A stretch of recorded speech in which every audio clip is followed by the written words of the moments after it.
when we open up science, we open up the future of science. We are working towards an agreement that open access is the way forward. It's going to develop science at a faster pace, and it's going to benefit everyone, really. Most importantly, for our society partners, to ensure that open access is not just a success, but also financially, it needs to be sustainable. I think one of the myths around open access is that the quality is somehow reduced with open access, and it's really not. It's a complete myth, to be honest. Just the process of finding the right article, being allowed to access it, let alone download it, it was quite frustrating, to be honest. My concerns with the traditional subscription model is just that it holds back science. So I think the value of the publisher, it needs to be visible, it needs to be demonstrated. I think publishers have a little bit more work to do to show that value. Absolutely. Insights Exchange. Conversations shaping academic research. Nikesh Gosalia speaks with Robyn Mugridge on paywalls, open access, and the future of academic publishing. Hello, everyone. Today's guest is the head of publishing partnerships at Frontiers in London. She's a member of the ALPSP Education Committee and a huge proponent for the open access. If you've checked out her blog, you know she's an active voice in the publishing industry and provides tons of great advice for people looking for careers in this space. We are very excited to have her on today's episode. Everyone, please welcome Robyn Mugridge. Welcome, Robyn. Hi, thank you for having me. Before we go into any specifics, we'd love to hear a little bit about your background. I was born in Portsmouth and I live in Hampshire. Although I, work in London as well, traveling back and forward, but I'm based in Hampshire, still a Hampshire girl. I studied history with English literature. I did a BA, and then I left uni and I didn't know what I wanted to do at all. I took a job as an English lecturer at a local college and quickly discovered that teaching was not for me. A huge props to anyone who teaches because it's a hugely challenging job, but not for me. But I did have a relative who worked in trade publishing who recommended that I have a look. And I thought, you know what, as interesting as trade publishing is, it's just not really for me. It's not quite right for me, I felt. But I had some experience working in the NHS. So I thought, you know what, I'm kind of interested in medical publishing and kind of science. I'm going to go into that field. And I got my first job in publishing at the NIHR Journals Library, which is based in Southampton. And I was an assistant publishing manager. And I was there for a couple of years, and it really set things in motion for me. It set the tone for open access and all future things.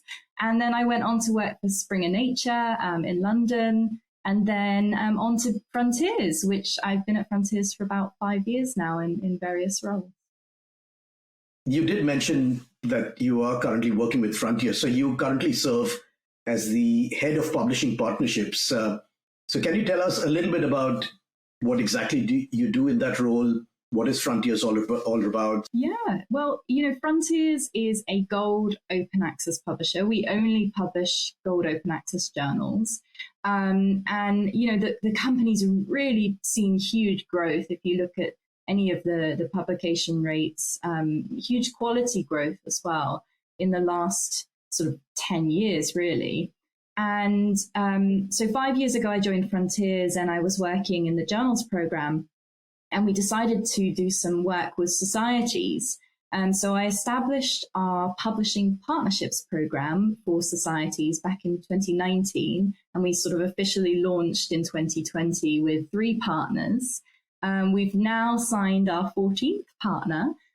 So really, it's grown at a great rate over the last few years. And the majority of the journals that we work with they're all society journals, and most of them have flipped from subscription, full subscription models or hybrid subscription models to fully gold open access. So it's been a huge change for them. And my role really is to oversee that process of flipping the journals, to run those journals, to make sure that they're successful, but perhaps most importantly for our society partners, to ensure that open access is not just a success in terms of the journal and the publications, but also financially. It needs to be sustainable for our partners. So that is part of my role, finding a path for the society where they can transition their journal in a financially sustainable way. Congratulations on the 14th partnership that you just mentioned.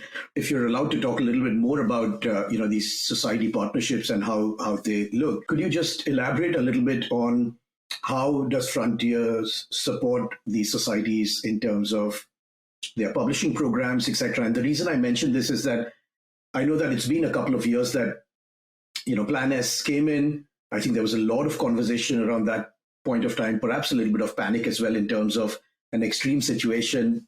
Yeah, what will happen to societies? Will they cease to exist? We all know the importance of societies and the super specialization that they bring in. Just to kind of maybe talk a little bit more about that in terms of how is Frontier supporting? And of course, if you have any thoughts around how are societies doing now, are they thriving? Frontiers works on an APC model. So, and we're very transparent about the way we work with our societies. I think that's one of the real pluses about Frontiers. We're very upfront about things. So it's very clear, when societies come to us, exactly what the model is, how we work, and how it's going to work for them.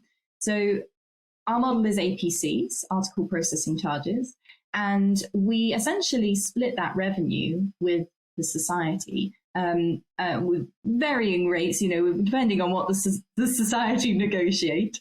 But we split that revenue, so it's a revenue share agreement. But we offer our institutional partnerships to society. So this is where the society can benefit because the institution has agreed to pay the article processing fees for their authors. So we do find that a large proportion of our articles that are published in our society journals are actually covered by these institutional partnerships, which means that the revenue is a little bit more predictable. The society can say, okay, so even though it's based on volume of papers published, I can relax a little bit because I know that a percentage of the papers are going to be covered by institutions. And it's not quite as much of a risk. I think the risk is in the unknown with open access. And when you can take away that unknown, for societies, it's a lot easier to predict what's going to happen when their journal actually moves to open access. And so, we provide access to those institutional partnerships, but also the actual publishing process. I think one of the myths around open access is that the quality is somehow reduced with open access. And it's really not. Actually, we find that there are excellent citation rates within journals with open access options and fully open access. And they're very comparable and sometimes exceed subscription.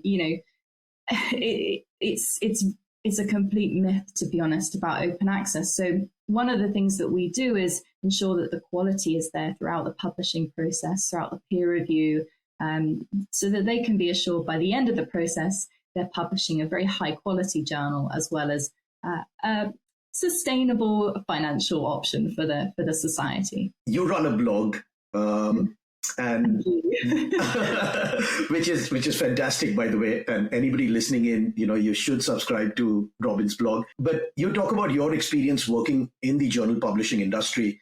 So could you talk a little bit about, first, of course, what was the motivation around doing that?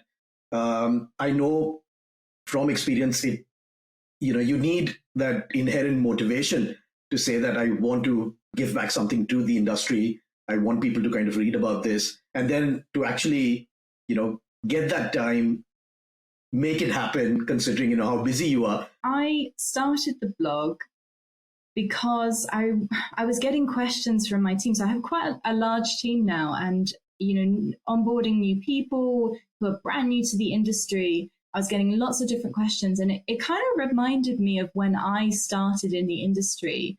And the only real blog I found was, I'm not sure if I can say the name, probably can, but one of the main blogs in the industry that's very prevalent, but it was very in depth. It was really, really detailed, And then it would say something about the industry, about a new development. And then I'd go, you know what, I don't know what that is now. And I need to go and research that because I don't know what that is. You know, it was aimed at an audience that was much more experienced in the publishing industry. And there wasn't really anything out there for people who were newly coming into the industry, had questions about how things worked, what new developments were, and just generally didn't have anywhere to go.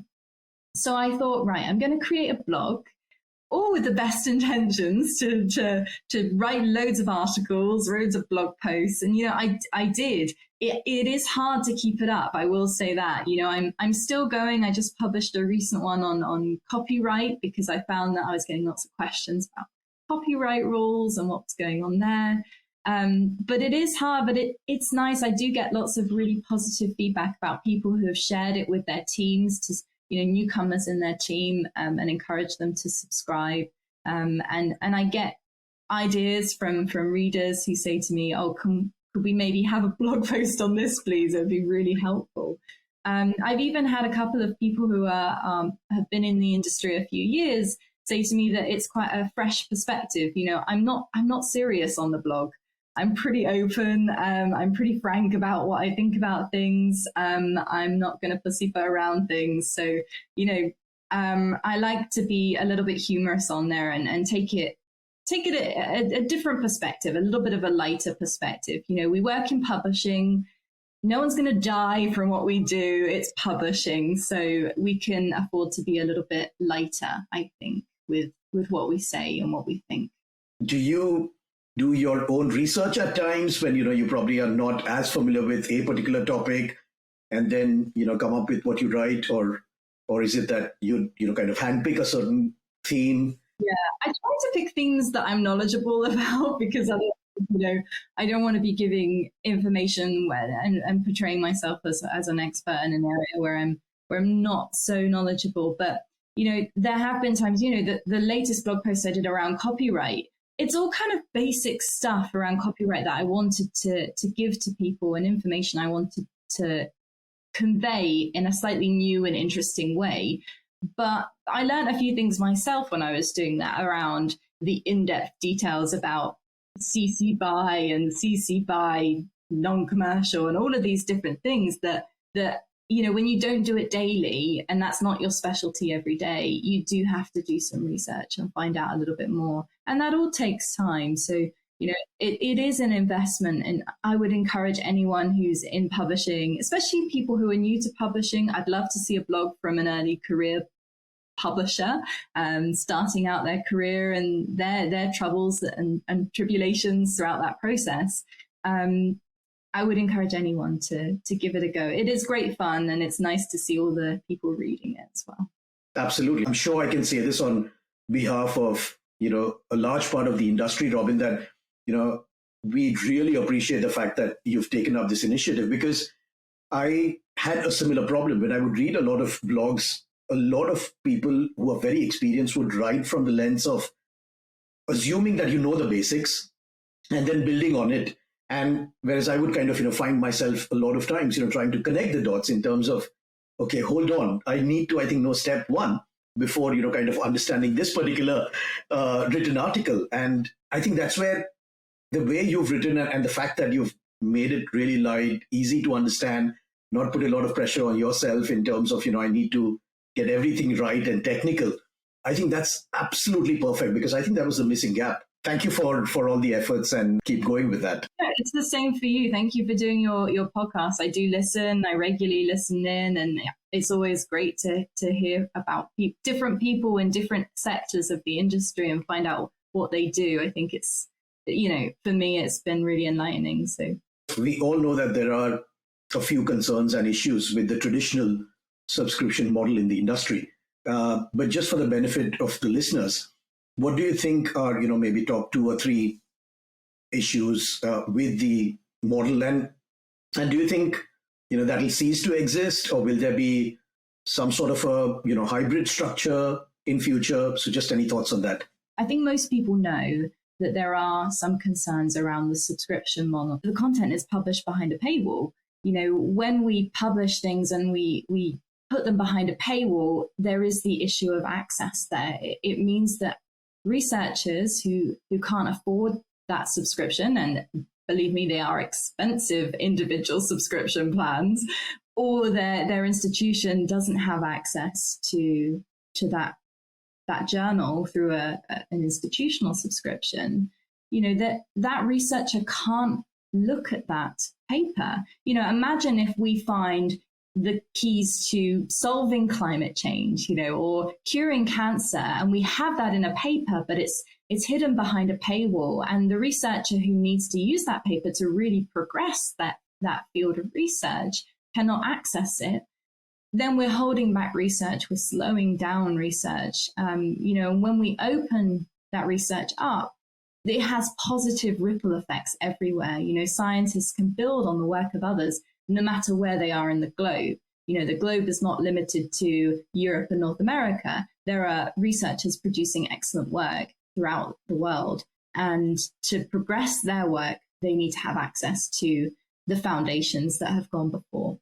So I think, my concerns with the traditional subscription model is just that it holds back science. And when we open up science, we open up the future of science. I also have spent some amount of time in the industry, and I knew about some of these issues, but more recently, I've enrolled myself for a course in Warwick, and I went through this kind of, painful journey myself, where I wanted to access so many research articles. Fortunately, the university did have licenses and partnerships with a lot of publishers, but just the process of finding the right article, being allowed to access it, let alone, download it, and then maybe kind of share it more freely, it was quite frustrating, to be honest. And, you want access to as many topics, you want to kind of, gather all of that knowledge and then maybe come up with. So I know what you mean, and I'm, glad that we are kind of moving towards open access. And so talking a little bit about open access, I mean, through your blogs, through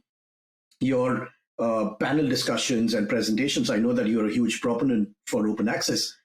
But maybe, why do you believe open access is the right way to be? Or is that an interim step towards maybe something larger? Or do you think, that open access hopefully will solve these issues for us? I think open access is itself in the middle of development at the moment. There are open access models that are working really, really well and really smoothly, but there are always criticisms of open access as well, and we need to smooth those out. But I think we are working towards an agreement that open access is the way forward. I think most publishers, most researchers would say that is the optimal model, but it's how they get there that where they face some challenges. So I think, if we're working collectively towards open access, then we will innovate and develop solutions that mean that everyone can afford article processing charges, for example, which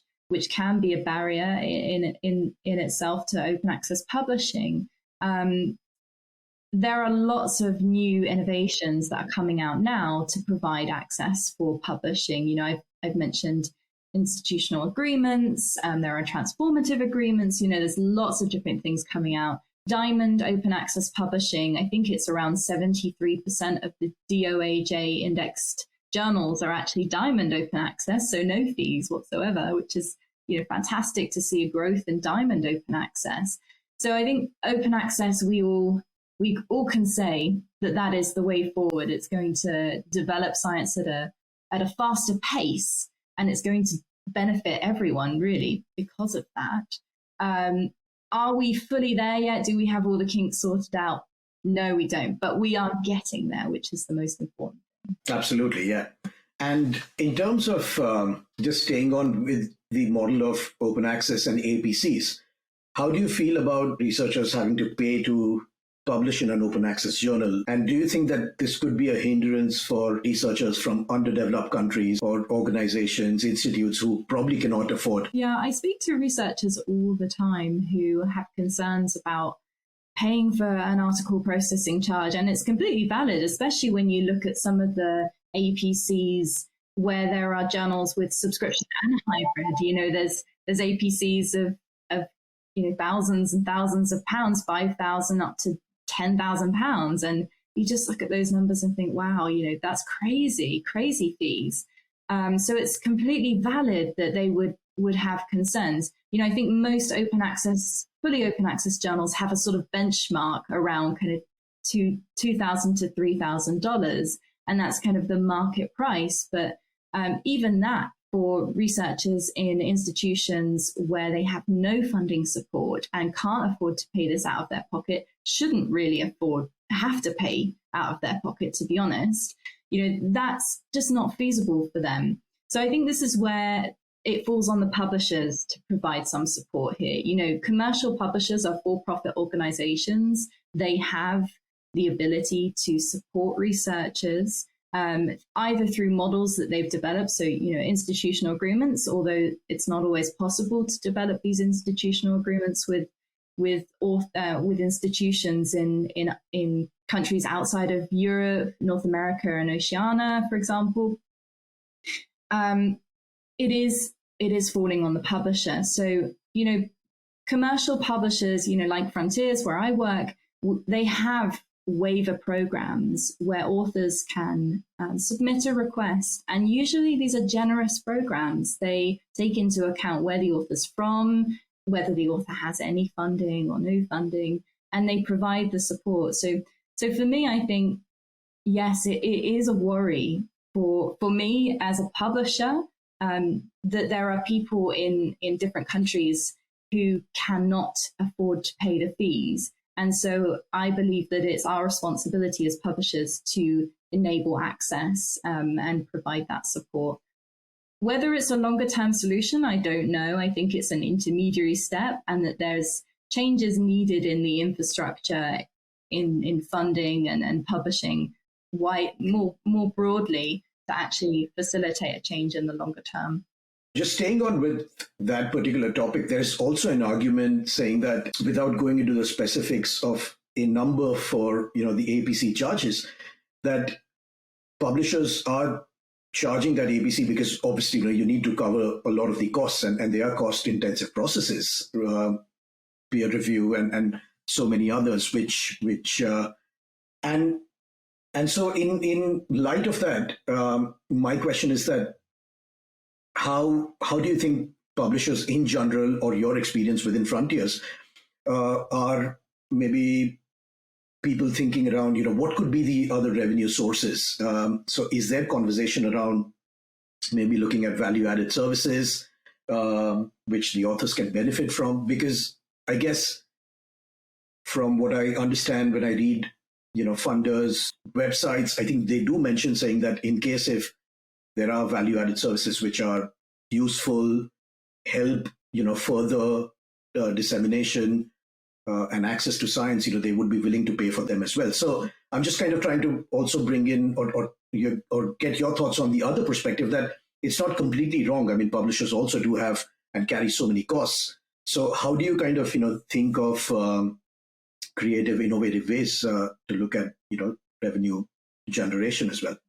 It's actually something that I've been looking into more and more recently. Working with societies, we need to show that we are providing an excellent level of service for our societies.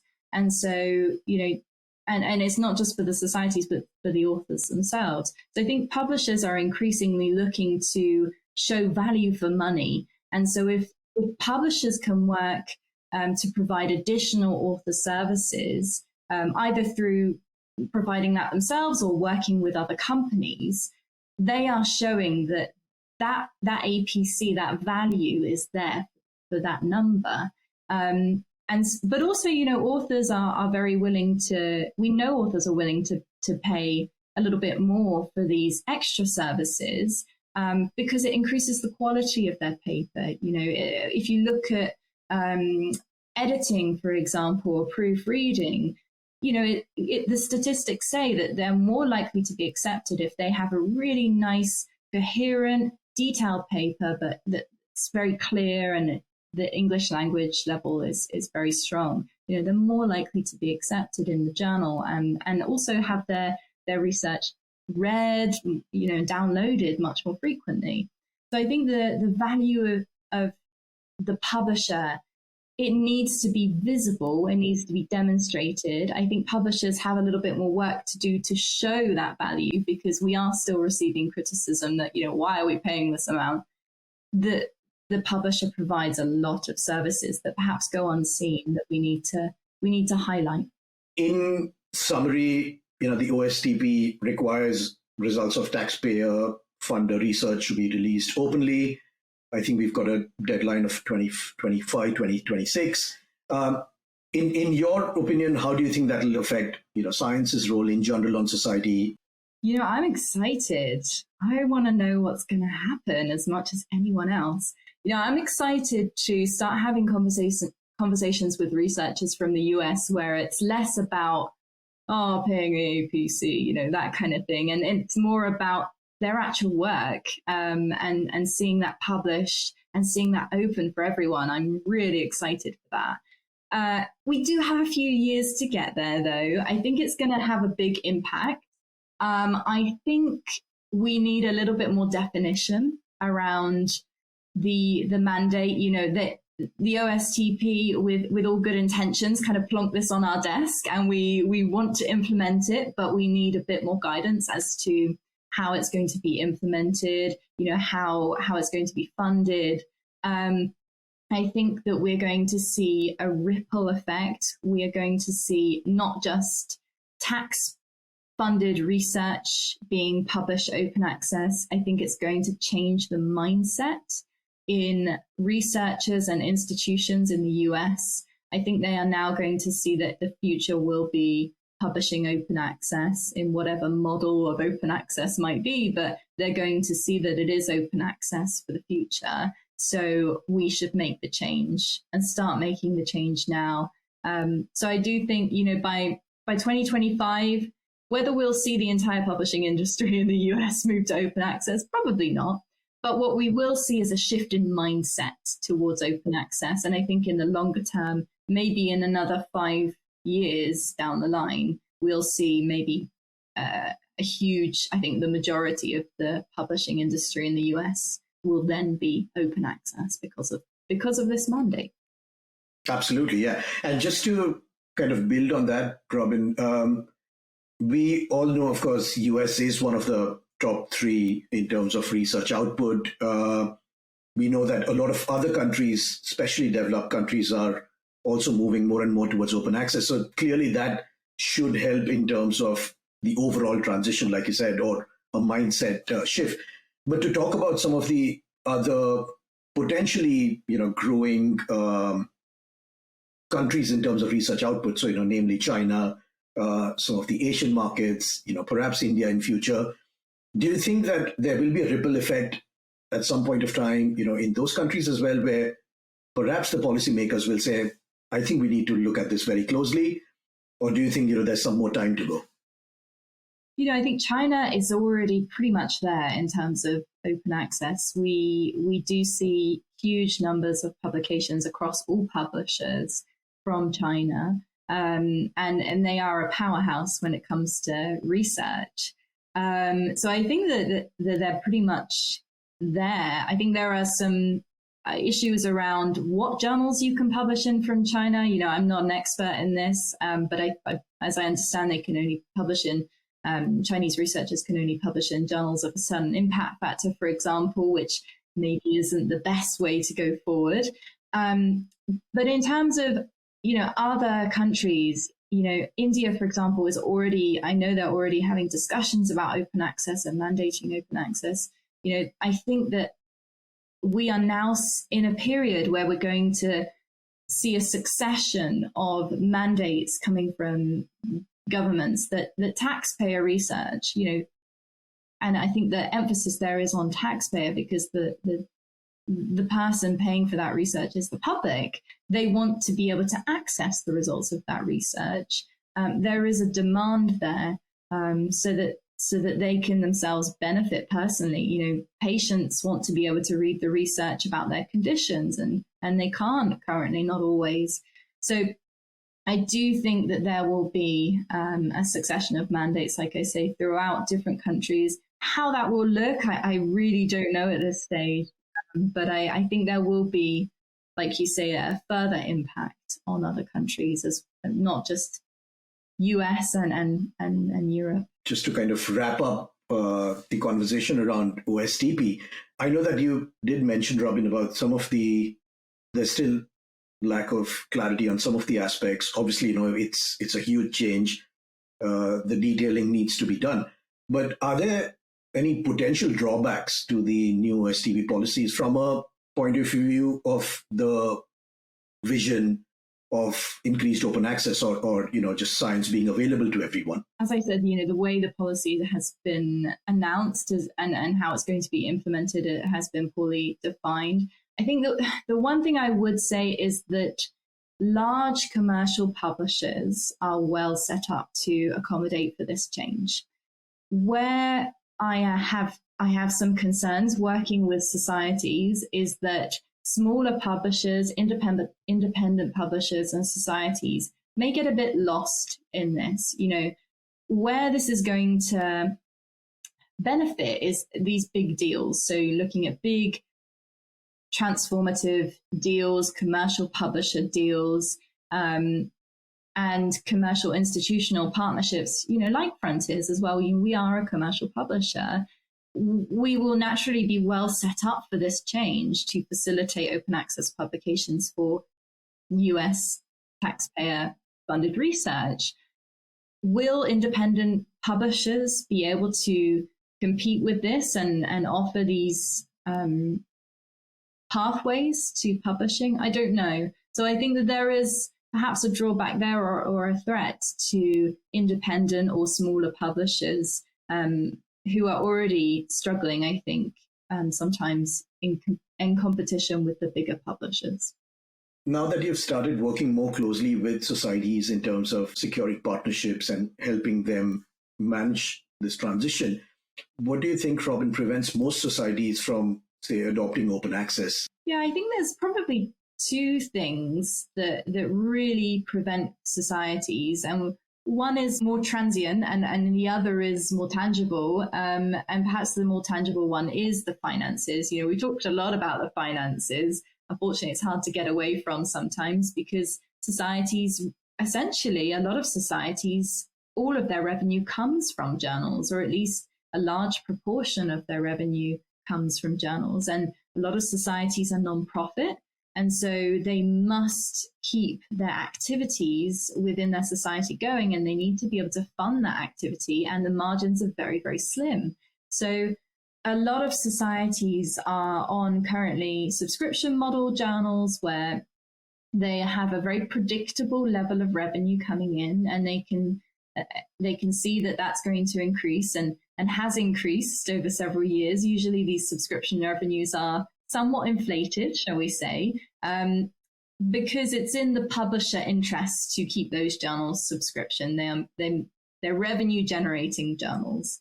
And so when looking to change a business model of a journal, there's always a risk. With any big change, there is a risk there that they might not be able to continue with the same level of finances that they were receiving before. And that they might not be able to attract as many authors to publish and pay to publish in the journal. There's always that risk. That risk can be mitigated through a proper financial plan, really forecasting carefully, having institutional partnerships, and doing a lot of good marketing and communication around the transition of the journal.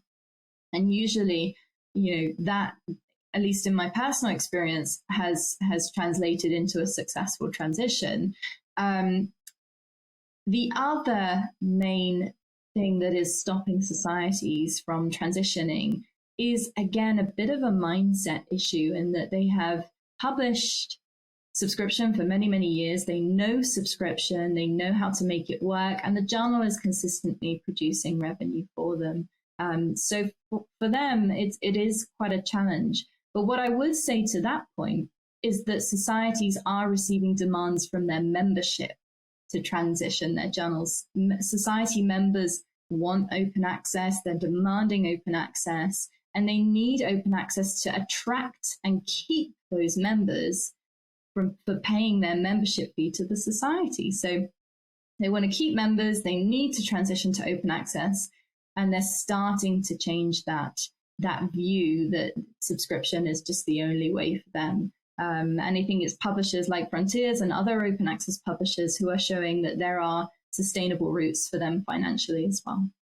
Could you talk a little bit about what these transformative agreements are, how they've evolved perhaps in the last, couple of years, and why are they considered as such a huge accomplishment for the industry? Well, it's an interesting choice of word, accomplishment. I'll come back to that in a moment. I appreciate the opportunity just to define what transformative agreements are, because, I'm all about, breaking down some of these topics that are a bit confusing, especially for people new to the industry. So transformative agreements, in essence, although they are quite difficult to define, are agreements that they're contracts between a publisher and an institution or consortia that essentially commit to the gradual change of a business model from subscription/subscription hybrid to fully open access over a time period of usually about 5 to 10 years generally. I would say that the transition is towards open access and not to open access, because I think a lot, and I think it's already been proven that a lot of the transformative journals are not meeting their targets for open access already. The Plan S did an evaluation of the transformative journals in their first year, and only 56% of those transformative journals actually achieved their first year open access targets. So we're already seeing that they're not doing the job in the name, which is transformation. My concern about transformative agreements is that they're not going to actually achieve transformation, and that they are going to just slowly push the final transformation further and further away. And, we'll get to 5 years or 10 years and it won't have been achieved. So we just keep on going, I don't want to see open access slowed. I would like to see open access continue at a fast pace. However, I would say that there are some areas where transformation at a fast pace maybe isn't possible. Certain fields, humanities, for example, just doesn't have the infrastructure and the funding to transition at quite such a fast pace as, for example, medicine.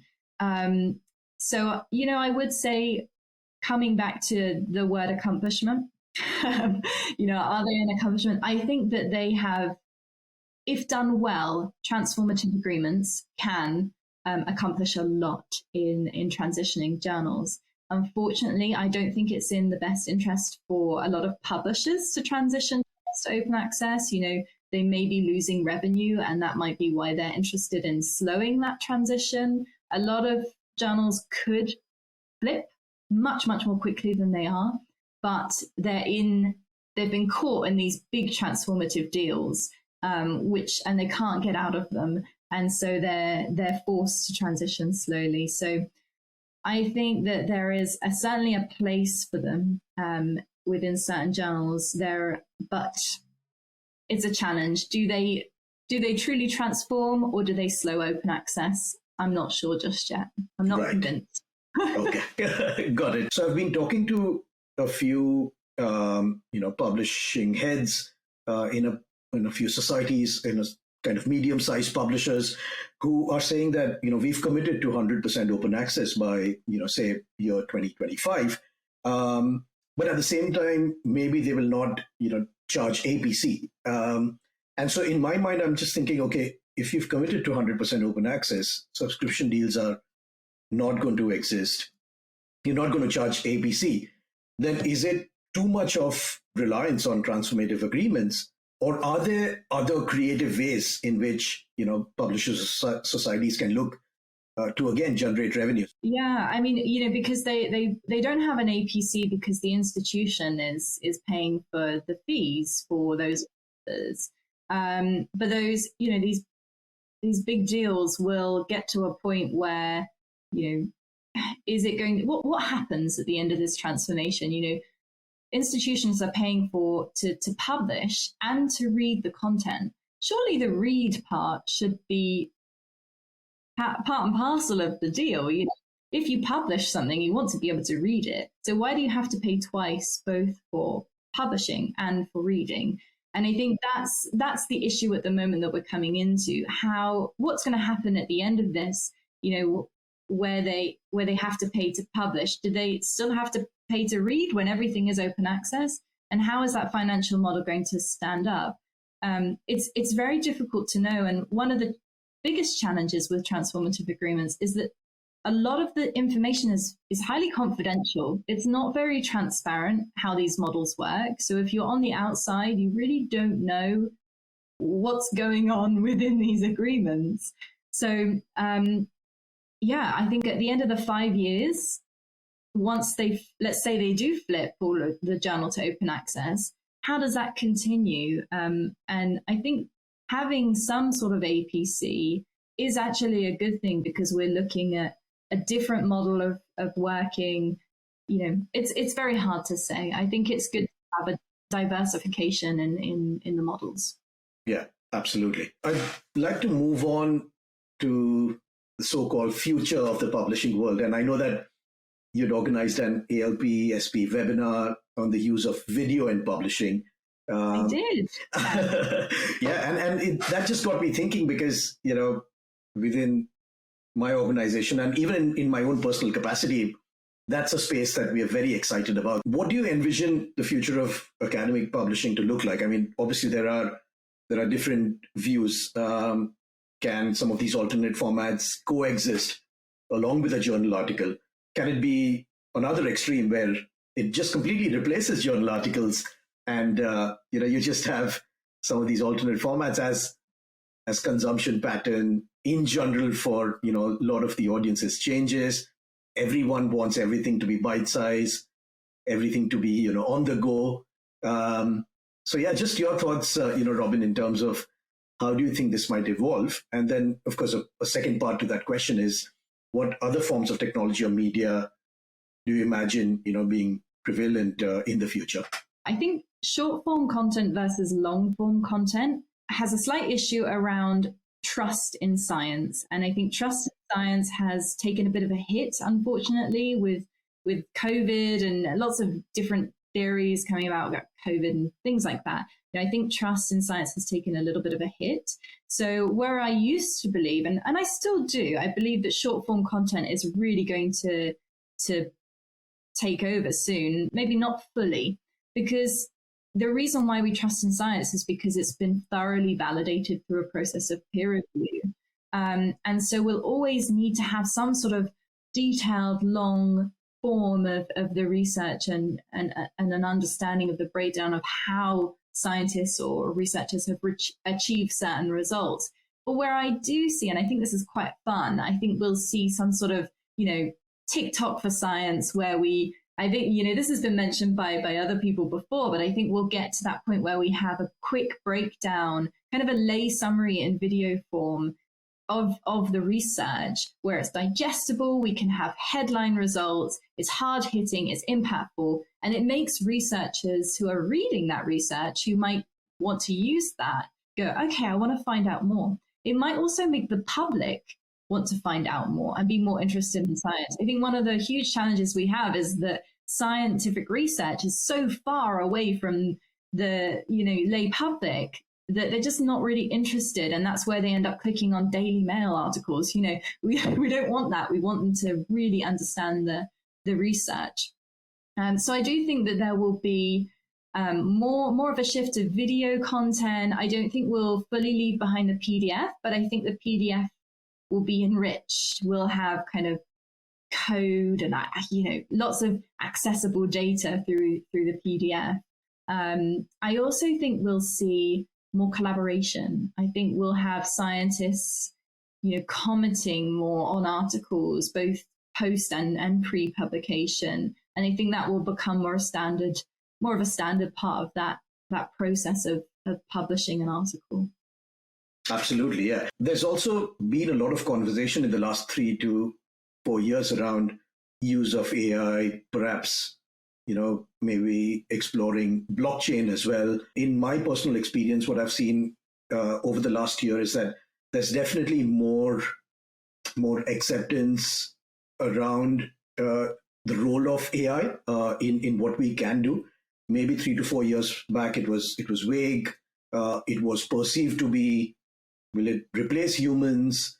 Will it take away all the jobs? But I think now people are kind of realizing that there is definitely a benefit to it, where a lot of the repetitive tasks, manual tasks can be automated, perhaps. So just your quick thoughts on the role of AI or any other technology in the publishing world. I can't quite believe I missed out AI. I feel like for me, it's become such an accepted part of publishing that I don't even see it as something really special in the future, because we're already pretty much getting there. Frontiers has an AI publishing solution called Ira, and a lot of publishers are now turning to AI that they've either developed in-house or working externally with companies, because it allows for more precision when we look at manuscripts and evaluation of the quality. It's able to pick up things like image manipulation and paper mills and ethical issues that we, when we look at an article, would take us hours to look at and find. So I think it will not replace the human decision-making element, but I do think it will support editors, reviewers, and authors in assessing and improving upon the quality of the paper. I think editors do not need to fear for their jobs. It's never going to take over, because we want humans to be involved. We don't want machines making full decisions about science. You never know where that might go. I've got dystopian visions of films in mind right now, but it will support them and hopefully in a positive way to help them achieve their jobs and maybe make the process a bit more efficient at the same time. Absolutely. No, I agree with you, Robyn. And just kind of going back to your previous comment around the use of video and other alternate formats, that just prompted a question in my mind. And I know that Frontiers has a very interesting initiative called Frontiers for Young Minds. I think it's probably one of the most kind of unique programs that is being run successfully.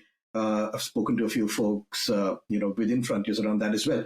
But I'm wondering, just for the benefit of listeners again, Robyn, do you want to kind of just briefly talk about what that is about? Because, it's really fascinating. Oh, well, I absolutely love the Frontiers for Young Minds program. It's really good fun. I don't personally run it. My colleague Laura Henderson, shout out to her, does run the program.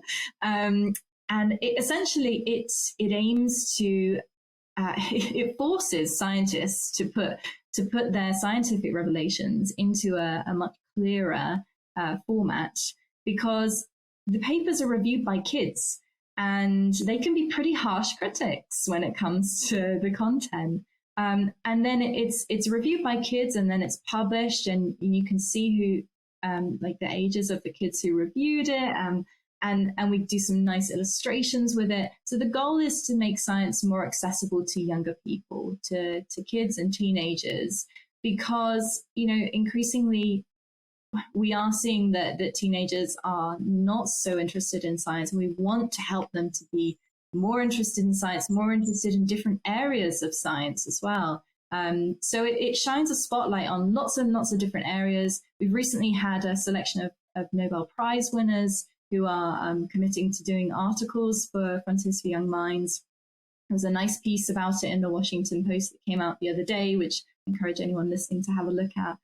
So there's exciting things coming in this sphere, and I think it's something that all publishers should be doing, reaching out and engaging with younger people in and about science. Absolutely. No, I think it's truly amazing. And I've spoken to a few folks over the years, and the way it's grown, evolved, it's just fabulous. Just when you spoke a little bit about collaboration, I know that you spoke about maybe the kind of the other side of the industry that we work. So, a little bit around collaboration within researchers, scientists, and that has been happening. That will probably keep growing. What do you think about collaboration as far as, the publishers and societies are concerned, maybe along with other third-party vendors, funders? How do you see that now? How do you think that will evolve in the next 5 to 10 years? What's missing perhaps? What do we need to do as an industry as a whole to really kind of, collaborate even more? I think the industry is going to become much more fluid. I think right now we're very siloed as an industry. We have the funder, the institution, the researcher, the publisher, and then we have, post-publication sort of outlets. And I sort of lump them all together, which isn't fair, but it's the only way I can do it right now in my head.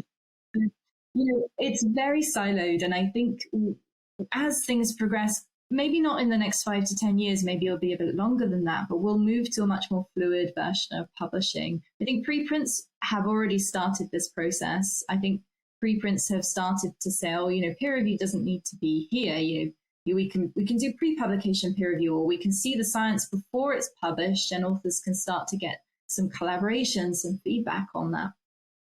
And then we'll see more post-publication peer review as well. I think it's going to become much, much more fluid, and we'll see dissemination as part of the process prior to publication as well as post-publication. So I think all of these elements, more visibility and more dissemination, will help with the collaboration. I think societies are still, again, a little siloed, and especially independent societies are working hard on their own. There is, I think, a way to support all societies, whether they want to stay independent or work with a commercial publisher, without having to sign up to say, I'm signing up with a commercial publisher. I think that there are other ways to collaborate, and we're starting to explore some of that at Frontiers for those societies who want to maintain their independence, but also want to have some of the benefits that a commercial publisher can offer. So I think that, collaboration will increase. I'm excited to see that happening. I want to see this more fluid, more innovative version of publishing that's less siloed. And I'd like to see also, and this is maybe a little bit out there, but I'd like to see publishers collaborating more effectively with each other, with funders. I think if we work together, and maybe it's a little idealistic, but if we do, we can collaborate and find some more accessible routes to open access publishing. Absolutely. No, I agree with you, Robyn. And I think we've seen some indications towards it. I think there was some announcement around a solution for paper mills and a few publishers getting together a few years back, maybe, around Get FTR. And so I agree with you, Robyn. I think we can get more collaborative, look at some of the problems as common problems, not individual problems. I agree with you. I see the industry kind of, moving and becoming more fluid in future as well. Fingers crossed. Indeed. So before we close up, your blog clearly offers a lot of career tips for people. So I had kind of two sub questions to it. One is, just before you started your blog, how do you keep yourself updated with any industry information? I mean, there's quite a few different websites / destinations, but what do you typically do to keep yourself updated? And then, of course, the other question is that what advice could you give to our listeners who are interested probably in starting a career in journal publishing? I mean, we ourselves, my organization also works a lot with early career researchers and a lot of folks who are very excited about academic publishing. But what would you say to them? In terms of how I keep up to date, I would say that I try to attend conferences in person if I can. Publishing conferences are great for those people starting out in the industry.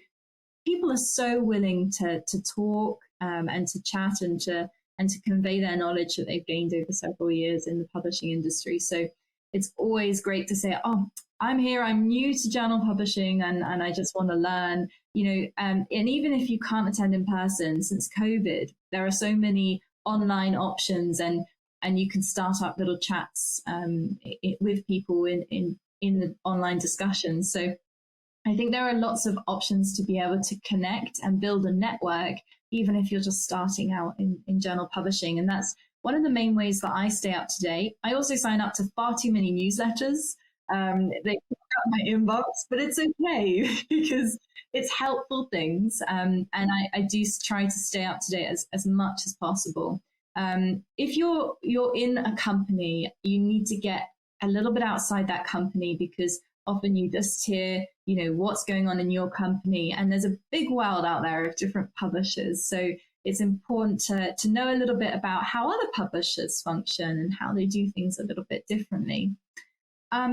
So my biggest tip for people in journal publishing and wanting to develop a career, I would say find your niche, because, when I first started in publishing, I started in kind of journal development. But even in journal development, you can find your niche. So I think my niche is sort of really open access, but also supporting societies as well and working with societies. And that's kind of become my niche and the thing that I enjoy.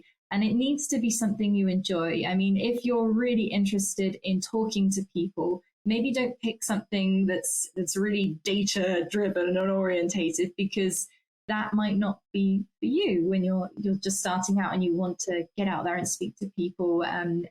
Maybe it is, but maybe it's not. Find something that's really of interest and stick with it and become an expert in it. And you'll soon find people want to come to you and ask questions about what you know.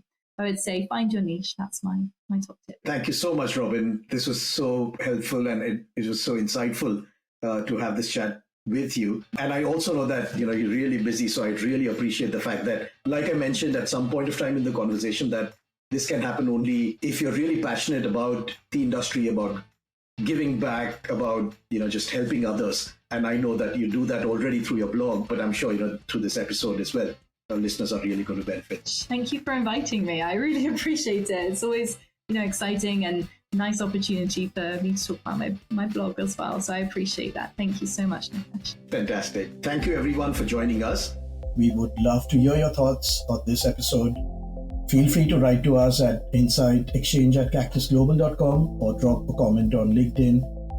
Any feedback, questions, and perspectives are what makes this exchange of insight so valuable. So thank you, everyone.